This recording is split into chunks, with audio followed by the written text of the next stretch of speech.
On va revenir maintenant sur cette initiative de 5 députés de la majorité scandalisés par le prix d'un médicament miracle contre l'hépatite C. 235 000 Français sont atteints de cette infection chaque année, 3 000 en meurent.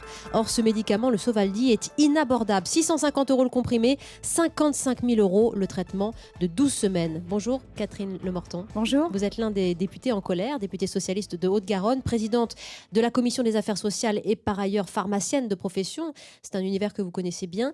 C'est pas le prix à proprement parler que vous contestez, c'est le fait que ce médicament est fabriqué pour 2,50 € par ce laboratoire américain, Gilead, et qu'il est vendu 280 fois plus cher. En quel honneur? Alors, c'est justement l'objectif de cette lettre, c'est que le directeur de Gilead, le laboratoire qui le commercialise, nous dise exactement quel est le coût de revient de fabrication.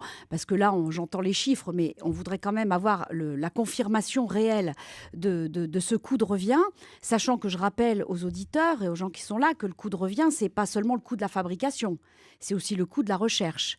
Puisque là, on est quand même tombé sur un produit très innovant, a priori. Les premières données montrent que c'est vraiment une avancée thérapeutique. Presque miracle d'ailleurs, pour 90% des cas. Je ne dirais jamais miracle sur l'être humain qui réussit. Chaque être humain réagit en fonction de son corps. Donc bon, en tout cas, ça a l'air d'être une grosse avancée, très grande avancée sur l'hépatite C. Très bien. Une fois qu'on a dit ça, il faut soigner un maximum de gens, par définition. Or, le laboratoire, si réellement il met trop cher ce produit, ça veut dire que la fenêtre de traitement, la fenêtre qui va concerner les patients va être très étroite.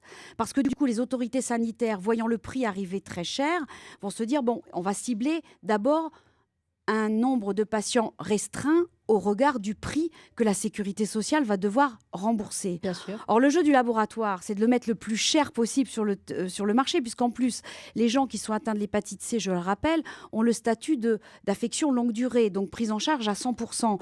Donc, une fois que c'est prescrit, une fois que c'est intégré dans les stratégies thérapeutiques, le laboratoire est sûr d'avoir ce prix remboursé. Donc, il faut que le prix ait une réelle valeur à la fois récompensant la recherche, mais à la fois raisonnable par rapport à la protection sociale et aux finances publiques, avec un patient bien traité, avec les bons traits, et pas trop cher.